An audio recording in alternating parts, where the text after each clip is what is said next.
Bonjour à toutes et à tous, bienvenue sur cette nouvelle vidéo. Moi c'est Alice et aujourd'hui on va parler de laine. Je vais vous montrer ce que j'ai en stock chez moi en termes de fil et puis je vais répondre à quelques-unes de vos questions à ce sujet.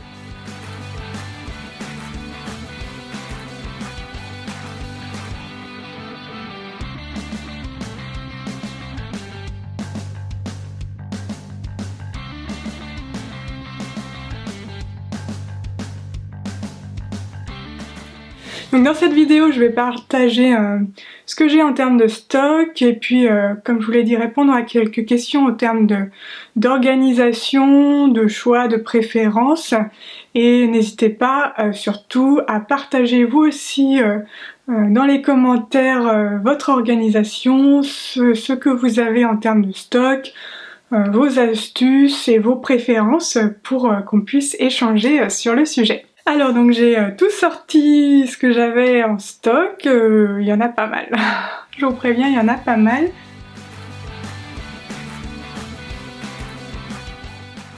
Vous m'avez posé la question écheveau versus pelote, notamment quelle est ma préférence. Ça c'est un écheveau de laine, ça c'est une pelote.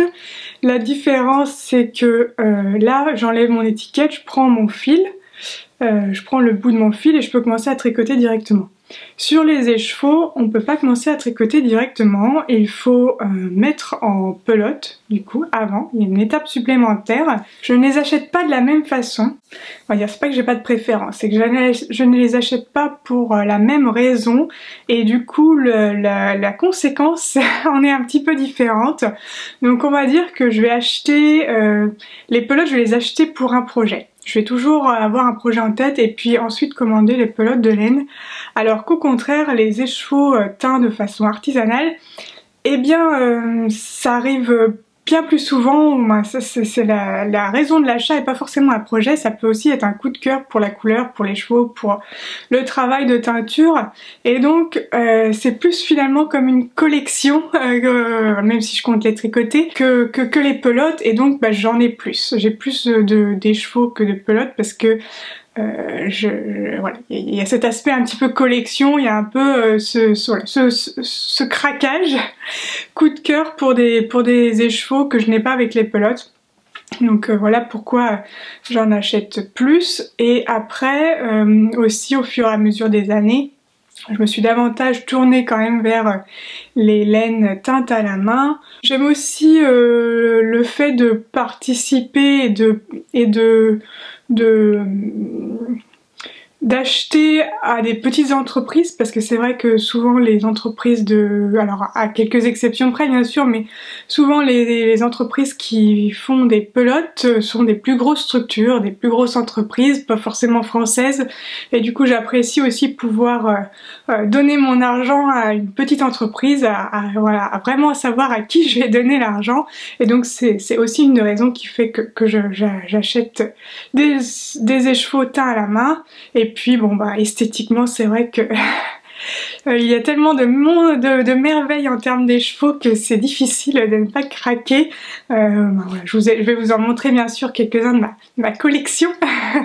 Mais voilà, ce sont des vrais de vrais petits trésors voilà, que j'apprécie énormément. Et donc voilà, j'ai beaucoup plus d'écheveaux que de pelotes à la maison. Alors, vous m'avez demandé aussi, j'ai bien aimé cette question, quand passer aux écheveaux. Alors ça, j'ai envie de dire, je pense pas qu'il y a de règles. C'est un peu en fonction de ce que, de vous, de vos envies, de votre budget certes aussi. Moi, pour partager mon expérience à ce sujet, donc j'ai commencé le tricot en 2015. Et mes premiers écheveaux à la main, je les ai tricotés en 2019. Je n'avais pas du tout connaissance des écheveaux, de la laine teinte à la main avant ce moment-là. J'achetais uniquement du fil en mercerie, je crois, oui, globalement en mercerie, un peu sur internet, mais j'achetais des marques relativement connues, DMC, Katia, etc. Mais j'avais pas du tout connaissance du monde de la teinture de laine artisanale. et j'ai découvert cet univers lors du salon Pour l'amour du fil en 2019 grâce à la participation au salon de Virginie qui tient la boutique sur la rive Côte-Hélène, et c'est vrai que j'ai complètement craqué sur ces échevaux quand je les ai vus. Je me suis dit mais c'est vraiment une merveille, c'est vraiment une merveille, j'ai envie de tricoter ça. Et donc je lui ai acheté une quantité de pulls et puis de quoi faire un châle, et je me suis lancée, je me suis même lancée avec les copines sur le salon. On a commencé le châle, on est plusieurs à avoir acheté le kit pour le châle Camille sur place, et donc on l'a même commencé directement pendant le salon. Et puis après du coup je me suis lancée dans la réalisation du pull Carson de Megan Nodecker, donc dans les laines de Sur la rive Côte-Hélène. Et donc ça m'a ouvert finalement le monde de ce monde-là, le monde d'ailleurs aussi de Ravelry. J'avais pas du tout, j'avais jamais utilisé ce site jusqu'à présent. Et voilà, petit à petit j'ai découvert et j'ai commencé à acheter des écheveaux de laine. Et voilà, maintenant, quelques années plus tard, j'en ai plein chez moi, et bon voilà, ça déborde presque. Mais bon voilà, tout ça pour vous dire que moi ce qui a fait, ça a été un déclic, j'en ai vu, j'en ai acheté. Je tricotais déjà depuis plusieurs années, et c'est vrai que j'ai certains pulls que j'avais tricotés qui s'abîmaient assez vite, qui se sont abîmés assez vite, que je porte plus parce qu'ils sont plus très beaux. La laine est toute raplapla, c'est pas forcément qu'ils boulochent parce qu'il faut les enlever, mais voilà, la laine a perdu de le fil, parce que c'était pas spécialement de la laine d'ailleurs, il y avait beaucoup de l'acrylique aussi. Bon bref, le fil a perdu de sa beauté au fur et à mesure des lavages, qui étaient pourtant des lavages à la main. Mais bon, donc au fur et à mesure, donc petit à petit j'ai testé les laines tarte à la main, et comme je vous le disais, je me suis rendu compte que en termes de durée de vie, personnellement, selon mon expérience à moi, ça avait une durée de vie, et ça semblait avoir une durée de vie plus longue, que la laine restait aussi belle 1 an, 2 ans après, et donc quitte à passer 30 heures, 40 heures, 50 heures sur un tricot, autant qu'il puisse me durer longtemps par la suite. J'achète aussi des pelotes sur certaines marques, donc après j'ai pas encore beaucoup de recul sur de nombreuses marques, hein, parce que il va me falloir encore pas mal d'années pour pouvoir tester plein de marques et avoir un recul sur je sais même pas si c'est possible d'ailleurs d'avoir un recul sur beaucoup de marques. Donc là, j'ai pas encore testé la Knitting for Live, mais donc je vais la tester incessamment, peut-être cette année, je sais pas trop exactement. Je n'ai pas testé de laine Drops, mais c'est vrai que j'aimerais bien. Je pense que je vais le faire. C'est vrai que cette marque a une très bonne réputation en termes de rapport qualité-prix. D'ailleurs, ça a été une de vos questions. Quel est un conseil en termes de fil, en termes de rapport qualité-prix, quand on veut avoir un fil d'une très bonne composition, mais qu'on n'a pas les moyens ou qu'on n'a pas envie d'y mettre 20 € pour 100 grammes, ce que je peux tout à fait comprendre. Donc moi j'en ai pas encore tricoté, mais j'aimerais bien le tester prochainement d'ailleurs. Mais c'est vrai qu'on entend beaucoup de bien autour des laines Drops, qui sont du coup des laines, vraiment de la laine, 100% laine, après avec différentes qualités, ils en ont avec de l'alpaga, avec d'autres mélanges, et c'est imbattable en termes de rapport qualité-prix. Les pelotes sont quelques euros, et vous pouvez du coup vous faire un pull facilement pour moins de 30 €, vous avez votre pull.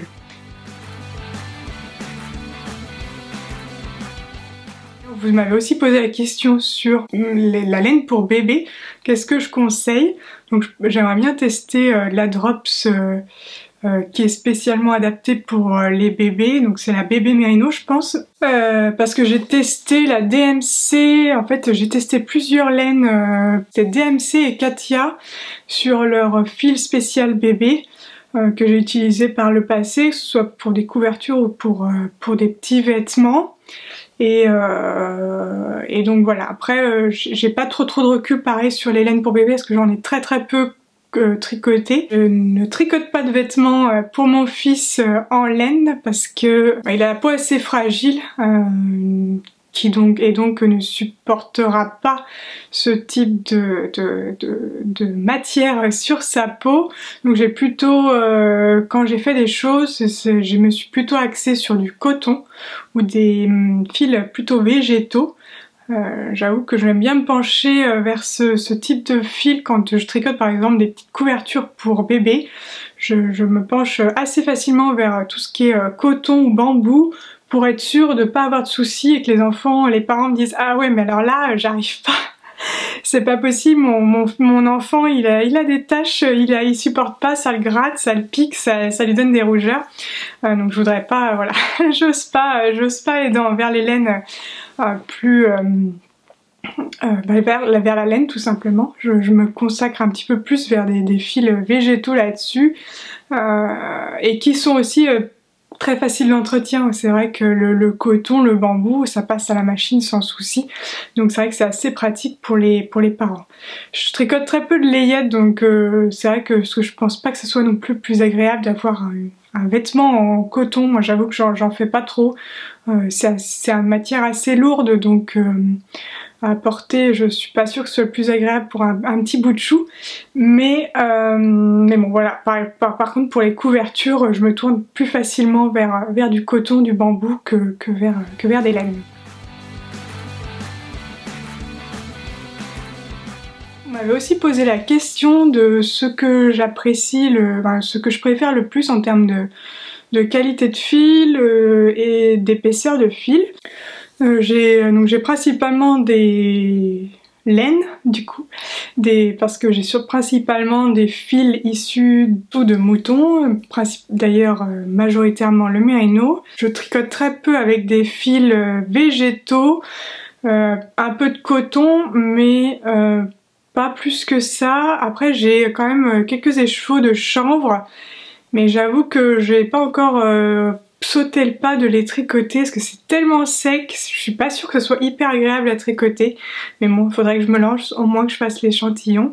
J'avais acheté 3 écheveaux de chanvre de la marque Naticea et donc voilà, mais sinon tout le reste de mon stock c'est que du fil provenant principalement de moutons. Du coup la majorité de mon stock c'est quand même du mérino. J'ai 3 écheveaux en yak, avec du yak. J'ai ces écheveaux là que je vous ai montré, que j'ai acheté au CSF. C'est la base yak, donc mérino yak et soie de teint par Eline Hélène. Donc j'aime beaucoup cette base, je l'ai utilisée déjà précédemment dans mon Lady Agatha.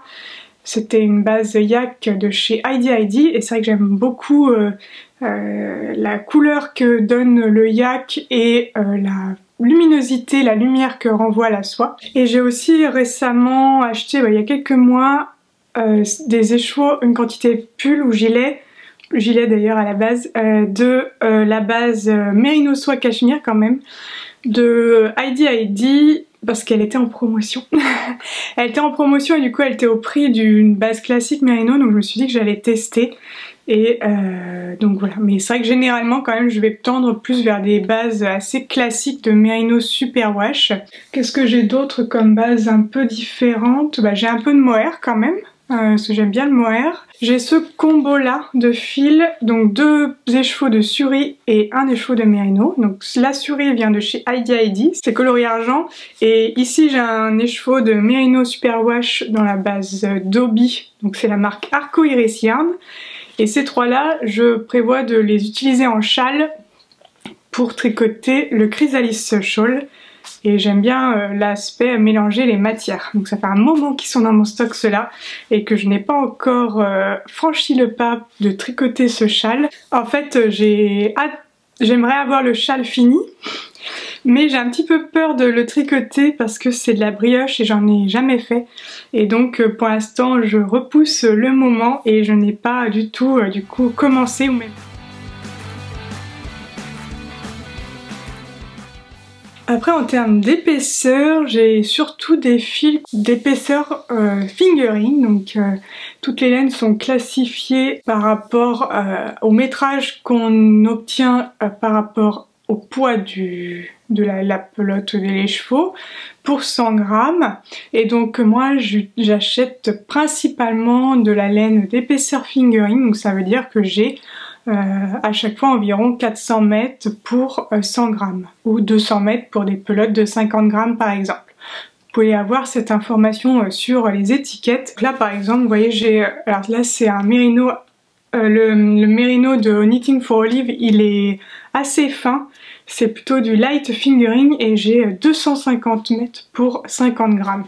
Donc toutes ces informations à chaque fois sont écrites sur les étiquettes de vos pelotes ou de vos écheveaux. Et moi j'achète des laines, c'est vrai, des fils assez fins. La raison pour laquelle j'achète quasi que des fils d'épaisseur fingering, c'est que je trouve ça très agréable à porter cette épaisseur là. Je le porte en hiver comme au printemps ou automne.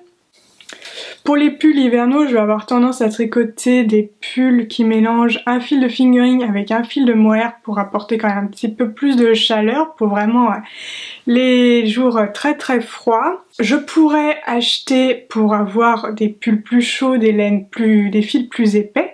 Par exemple, vous avez peut-être entendu parler des fils et d'épaisseur DK, donc qui sont 2 fois plus épais que les fils fingering. Et en fait, personnellement, je me rends compte que je trouve ça un petit peu lourd à porter. Le premier pull que j'ai tricoté en rond, c'était un pull en épaisseur DK, je le mets quasi jamais, parce qu'en fait, je trouve ça vraiment lourd, ouais. Je suis pas hyper à l'aise dedans, je trouve qu'il y a un peu trop de poids, un peu trop de matière, et je préfère du coup obtenir ce même échantillon, obtenir un pull aussi chaud en alliant du coup un fil mérino et un fil de mohair. La majorité de mon stock, j'ai majoritairement des fils que je vais tricoter tout seul d'épaisseur fingering. Alors on a parlé d'épaisseur de fil, on a parlé de composition, vous m'avez aussi posé des questions autour de l'entretien de mes fils, ou du coup des projets qui sont réalisés après avec. Alors moi je lave tous mes tricots à la main, j'ose pas les mettre dans la machine, à laver même en cycle laine. J'ai eu quelques mauvaises expériences à mes débuts en tricot et donc maintenant je ne prends plus du tout le risque.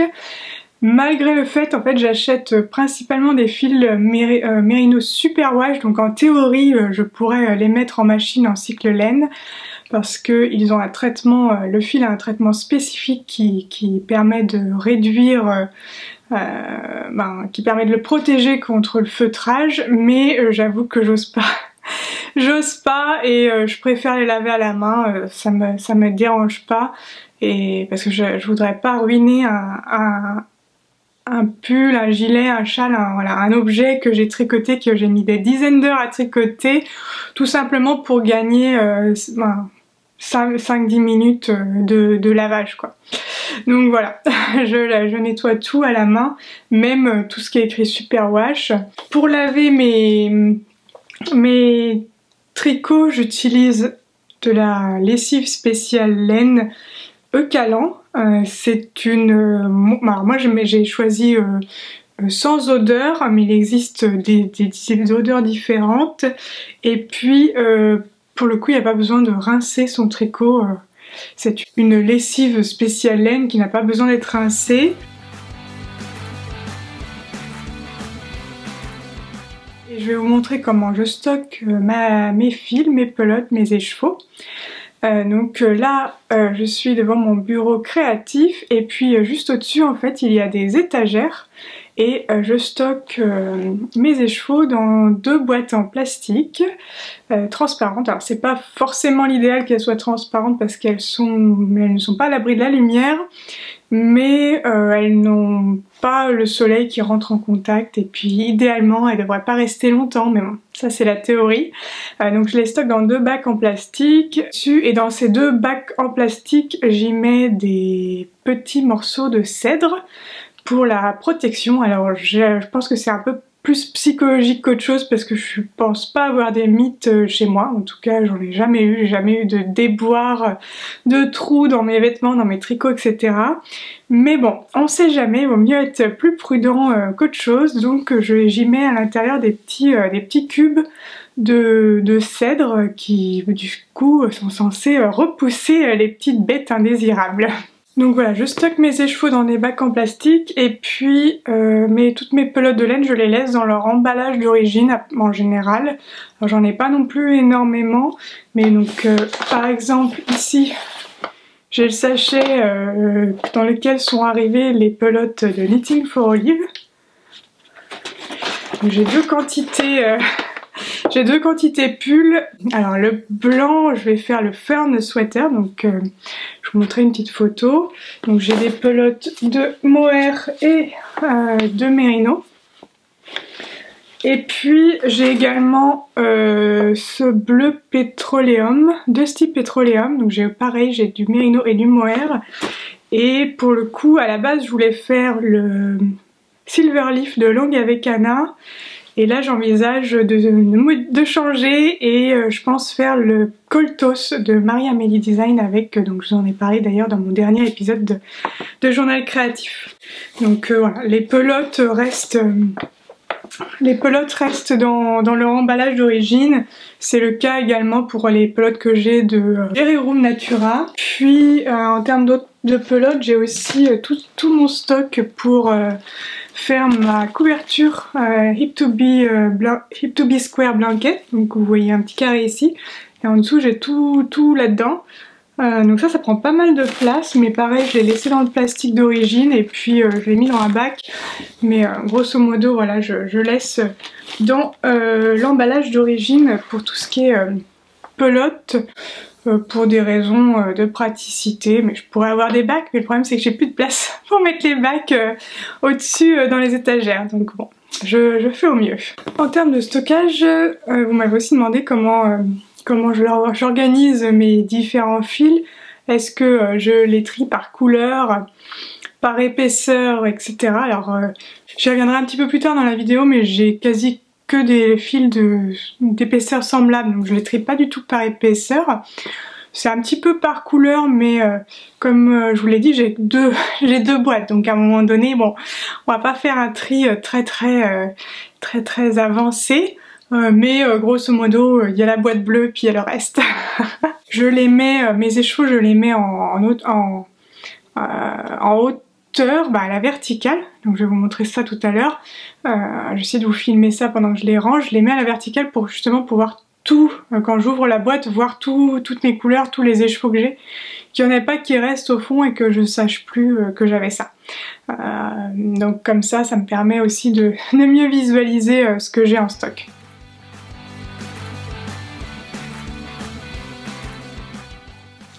Pour finir, je vais quand même vous parler un petit peu, vous montrer un petit peu plus en détail mon stock, même si je vous en ai montré un petit peu pendant la vidéo, mais je vais vous en parler, je vais vous le montrer d'un petit peu plus près pour que vous puissiez voir l'étendue des dégâts. Alors voici ce que je cachais derrière moi. Donc à droite vous voyez grosso modo toutes les pelotes que j'ai. Des pelotes de la marque Isager, je suis même pas sûre que ça se prononce comme ça. J'ai des alpagas et des silk mohair dans le coloris bleu marine 47. J'avais commencé le petit pull lilas avec il y a un certain temps, mais comme vous voyez ces pelotes de laine sont très foncées, du coup ça ne met pas du tout en valeur la dentelle de ce pull, donc je vais le détricoter. J'ai acheté aussi pas mal de pelotes de Ulysse, de Vererum Natura. J'avais notamment prévu de faire le Laurel Sweater avec toutes ces pelotes coloris bouleau. J'ai aussi quelques pelotes de plumes et une pelote du coloris fusain. J'envisageais de faire un petit pull en jacquard. Je vais vous mettre la photo, mais j'hésite encore si je lui fais ou pas. Comme je vous l'ai dit, il a la peau un peu sensible et je suis pas sûre que que ça convienne à sa peau, et puis il est peut-être un petit peu grand aussi pour ce pull avec des petits nounours dessus. Ensuite, vu que je me suis lancée sur la chaussette récemment, j'ai acheté 2 écheveaux de laine à chaussettes chez Heidi Heidi, coloris Galaxy et coloris naturel. Donc vous voyez ici c'est très retordu pour que la laine soit plus solide, et la composition pour les laines à chaussettes, ce sont des laines qui ont du mérino et qui ont également du nylon pour que ce soit plus solide également. Ici j'ai tous les écheveaux dont j'en ai d'autres exemplaires mais qui sont justement en cake. Donc vous voyez par exemple j'ai le noir ici j'ai 2 écheveaux et dont j'en ai un qui est déjà mis en cake, et d'ailleurs qui est en cake depuis un certain temps. Donc j'ai du mohair et du mérino de la Féfil, coloris Jeannette. Le vert c'est le coloris pain de Heidi Heidi. Le noir avec des petites paillettes dorées, c'est qui est du Stellina doré, c'est Arco Iris Yarn en coloris Dark Matter. Celui-ci je vous l'ai présenté récemment, c'est la base plume de Hélène Hélène, coloris Palondine, et puis sinon j'ai un écheveau en naturel de Heidi Heidi. Donc ici celle-là je vous en ai parlé récemment, c'est de la By Night Dyes, c'est un écheveau que j'avais acheté dans l'éventualité de faire un jacquard avec, et au final j'ai changé d'avis et j'ai utilisé le coloris bois de Campèche, donc il me reste 7 écheveaux. Ici j'ai un reste de coloris Atlantis de Arco Iris Yarn que j'ai utilisé pour mon gilet rendez-vous, mais que je compte associer avec 7 écheveaux de Sur la rive côté laine que j'ai acheté à La Rochelle en octobre. J'ai un écheveau aussi de Heike Made. Celui-ci, j'en ai utilisé un pour faire mon top Kensia, mais il m'en reste un. J'ai ces 3 écheveaux de la pelote vagabonde, donc 2 mérinos et un mohair dans le coloris Attaque des petits poneys. Je voulais à la base faire le Birds of a Feather de Andrea Mori, c'est un châle, mais j'hésite encore et potentiellement je vais faire autre chose avec ces écheveaux. Ici ce sont des écheveaux, je crois les plus récents dans mon stock, c'est The Woolly Skein, et j'ai acheté à Noël la box de Noël faite notamment par Woolly Skein, et donc ici on a le coloris Lace, Vintage Lace. Et les derniers, non bleus, c'est le coloris Peacock de Célène. J'ai un écheveau de la Féfil Mr Jean de Nîmes.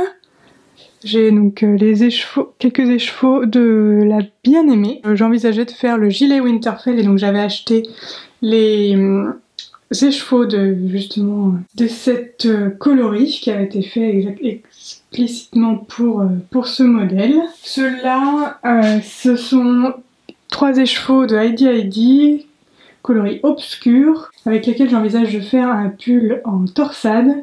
Mais bon, vu mon aventure, mon amour pour la torsade en ce moment, vu comment j'ai galéré sur mon Festival of Stitches, je sais pas si ça va être utilisé pour cet effet. J'ai également 3 écheveaux en coloris estival, et là pour le coup j'avais envie de faire un gilet avec. Ceux-ci je les ai achetés au CSF, donc c'est de la marque Maison Septembre, et c'était dans l'optique de faire un pull en jacquard avec les petits mini que vous voyez au fond. J'ai également 3 écheveaux de la pelote vagabonde en coloris ciel d'orage, avec lesquels je veux réaliser le gilet Maema de Megan Nodecker. Et enfin j'ai 3 écheveaux de By Night Dyes en coloris indigo.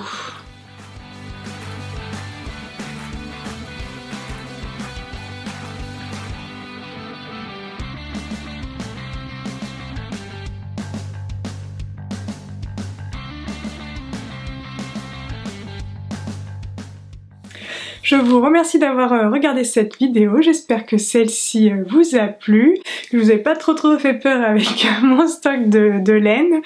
Là j'avoue que vu comme ça je me dis oh là là, faut vraiment pas que j'achète de laine cette année, j'en ai de quoi tricoter quelques années encore, parce que clairement je tricote, je sais plus combien j'ai tricoté de projets sur 2021, mais peut-être un petit peu plus de 10, mais donc du coup là j'ai de quoi faire bien plus que 10 projets. Mais bon, voilà, comme je vous l'ai dit aussi au début, c'est difficile de pas craquer sur des chevaux quand on les voit comme ça, c'est assez... Ouais, ils sont vraiment magnifiques. En salon, c'est encore plus dur parce qu'on les voit en vrai. Et puis il y en a quand même quelques salons qui sont prévus cette année. C'est quand même... Voilà, la bonne nouvelle, c'est qu'on retrouve les salons. Et donc il n'est pas impossible quand même que j'en rachète de la laine, même si j'en ai largement ce qu'il faut. Comme je vous l'ai dit, je vous invite à partager en commentaire vos préférences en termes de fil. Si vous êtes plutôt pelote ou écheveau, quelle épaisseur de fil vous aimez particulièrement tricoter. Je vous invite également à vous abonner à la chaîne si ce n'est pas encore fait. Je poste une vidéo tous les dimanches soirs autour du tricot et autres loisirs créatifs. Et sur ce, je vous dis bon tricot et à bientôt pour de nouvelles aventures créatives. Salut!